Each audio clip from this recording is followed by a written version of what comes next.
Black Flame of the Amazon, featuring Harold Noyce, world-famous explorer in person.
In the last chapter, when Mr. Noyce gave orders to beach the dugouts at Morton's trading post near the junction of the Wapes and the Poplaree rivers, he had but one idea in mind: to put Gene and Jimmy Brady ashore while he hurried on upriver intent upon capturing the two white renegades, Butch Grogan and Limey Scroggins.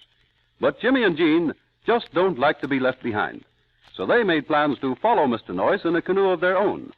Mr. Noyce and Morton suspicion what is happening and plan to prevent the youngsters from making this trip.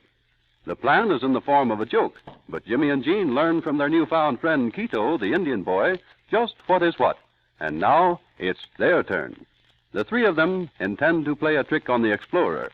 Right now we find Jimmy, Gene, and Quito bringing their big dugout back across the river and hiding it in the overhanging bushes. Easy, Quito. That should be far enough. We're away in the bushes now. A little more, Senor Jim. The sand, it is very much out of the bushes. A little more. Just a little more. Hold him. Now it is good. You see any dry land up at your end, Jimmy? Sure. A whole flock of it. The dugout is just touching the shore. Okay, Senor Jim. You get on the land and hold this canoe till the senorita get on the shore. Well, that's what I'm already doing. Gosh, the bushes are thick. I can't see you back there, Quito. Shh. We better not so loud speak. We better be very, very quiet now. You said it, Quito. If we want to pull a joke on Mr. Noyce, we'll have to be quiet, and I don't mean maybe. But look, Gene, what happens if Mr. Noyce, he might not like to have jokes played on him. Oh, sure he does. Just because he's an explorer, well, that doesn't mean he can't laugh. See, senorita, the senores laugh very good. I hear him when he speak with Senor Morton. You mean when they were talking about pulling a fast one on us, huh? The fast one? I am not know what was fast one. Oh, well, that's just another way of saying play a joke or something. See, the pull the fast one, that means she's played a good joke. Yeah. Thank you, Quito. Oh, look like Quito, he do not speak all the good English language yet, maybe, eh? Oh, but you do, Quito. You speak it swell. I mean it. But there is so many words. You say them sometimes, and I not understand so good. But what words? Gosh, Gene and me, that's all about we do speak is just English. But I mean the very most new words. You say, I'm scray, and pull the fast one, and you say it is swell. Oh, sure. We say swell when something is well, you know what I mean. See, senorita, when you mean it is very scrumptious. Quito, you're learning all right. Don't worry. Yes. But please, at the mission school, I have the sore teeth one time. My cheek, it is grow very big, very round. The mission father, he say, It is very much swell. Well, sure. If you had a bad toothache, it must have been. But, Senor Jim, a teeth which is hurt, that the cheek is grow big and fat, that is not swell. No, it is very much bad. Oh, but that's a different kind of swell, Quito. When your cheek grows big with a toothache, that means it's swollen. Ah, Senorita, but you say I speak the English language very swollen? No, not swollen, Quito. Just swell. Say, Jimmy, will you explain? Go ahead. Who, me? Why, no, Gene. You started this argument. Don't let me interfere at all. I'll just listen. But, Jimmy, don't you see? Oh, Why... sure, I see all right. Quito's got you stumped right now. Stumped, Senor Jim? That is the feet of the tree, the stump. Gene, you see what you did? Quito, look now. Supposing we make the bargain all over again. Well, supposing we quit fooling and get busy. We got work to do. Well, thanks, Jimmy. That's an idea. I'll say. I'll bet you anything Mr. Norris and Pedro aren't wasting the time arguing right now. No, Senor Jim. They are what you call cook up the good plan to play the fast one, eh? Yeah, and we better get going. Gene, you said you knew where there's a lot of empty tin cans. I sure do. Pork and bean cans and tomato cans. Oh, all kinds of them. Well, swell. Then why don't you go get them, and we'll start packing them in one of the canoes. Well, might as well. Mr. Norris and Pedro, we know that they're expecting us to pack stuff in a canoe on the other river. And Senor Morton, he is have one of the old Indians watch everything we do. And when we are have the canoe packed, he will tell the senor, and a joke it is to be. Okay, then let's get started, Gene. You go get the empty tin cans. It's your idea. Say, but why should I be the one to go? Because I got another idea. Look, Gene, Quito told us that Pedro is going to fasten something to the bottom of the canoe we packed. Yeah? So the canoe won't hardly move against the current of the river. See, they are maybe put the empty pair on the rope beneath the canoe. Then the river water, it pull canoe downstream. Well, that's what I mean. All right. Now, Pedro is the one who is going to fix the gadget on the canoe. We know that. See, senor, that is so.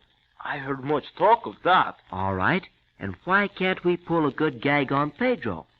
You think we could, Jimmy? Well, I almost know we can. And Quito, he would like to think maybe the one thing to play the joke on the old Indian man who is set to watch us. And that would be swell, too. But what will you do, Quito? I have not think yet. The old Indian, he is very good friend to Quito. He is very good one. I would not ever hurt him. Oh, that's fine, Quito. And look now, the poor old gentleman, why, he isn't to blame for this. He's going to watch us just because Mr. Morton told him to. Sure. And how's about letting the old warrior alone? No tricks, Quito. And any jokes we play, they're going to be on the ones that are trying to fool us. And that is good, for the Indian people, they do not know the many jokes. My people, they do not laugh much. Oh, gosh, why should they? There isn't much to laugh at in this jungle country anyway. Okay, then, Quito. Now, all you got to do is stick around and help Gene and me. Only I wish we had some kind of joke to play on Mr. Morton, too.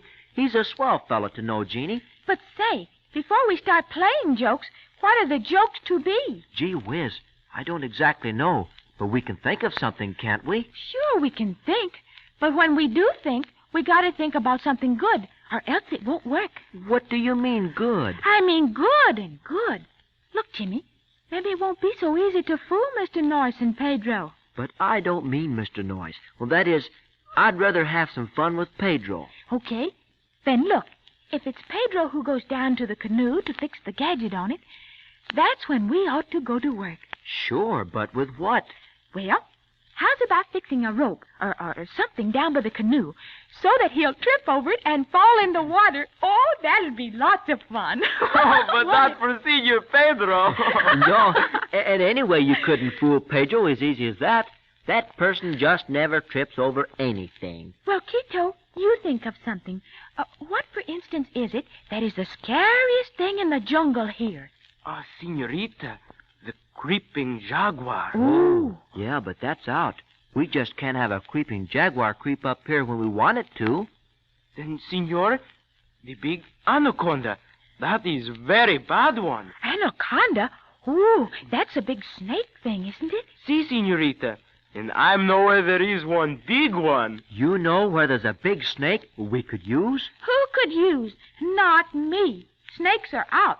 Jaguars, maybe, but nothing to do with snakes. All right, Gene. But wait, Quito, how big is this anaconda? Oh, it is maybe as big as me 5 times. What? Say that again. As big as you 5 times? You mean 5 times as big as you, Si, Quito? senorita. 5 times me. Gee whiz. Say, that means it must be about, well, gosh, maybe 25 feet. Si, Senor Jim. Maybe so. Hector's pup. That's a snake, huh? Yeah, I'd say that was about a snake and a half. Yeah. It is the very most big one. That's what I must have been thinking, too, Quito. And you know where it is? Ah, si, senorita. I'm see it this morning. It would be the good one to play the good joke, I think. Yeah, maybe it would. But how about it if maybe the big baby doesn't want to play, huh? Jimmy, I still think jaguars would be easier. Don't you know these anacondas?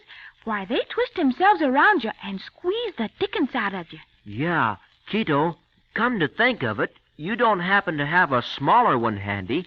Well, it doesn't have to be 25 feet long. A yard would be plenty big enough. Oh, but, senor, this will do no harm. It is dead long time ago. It is stuffed with grass. Oh, I see. It is hang on the hut of Senor Morton. A stuffed snake, huh? 25 feet long? Hot dog. Does that give me an idea, or does that give me an idea? It does, huh? Well, I'm listening, Jimmy. I don't mind stuffed snakes so much. Then listen, Gene. Suppose we got that big stuffed snake and put some little rocks in its tummy so it would stay down below the water. You mean near the canoe that Pedro is going to fix on us? Sure. And we have a long string on its head. We hide in the brush back a ways. And when Pedro is bending over the side of the dugout, we go to work. Oh, I get it. We pull the string, and up comes the big head and about 1.5 miles of snake following it. Sure, and right by Pedro's nose. Oh, Jimmy, I think you've got something there.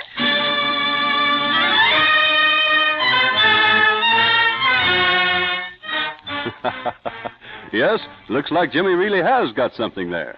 Well, what will poor Pedro think when that monster pops up out of the river right by his head? Well, that is something else. Gene thinks he'll sit down in the bottom of the dugout, but Jimmy thinks Pedro will dive overboard and keep going till he reaches bottom. But to make sure just what does happen, be in on the fun. For when you tune in next time, there's going to be lots of laughter in the jungle.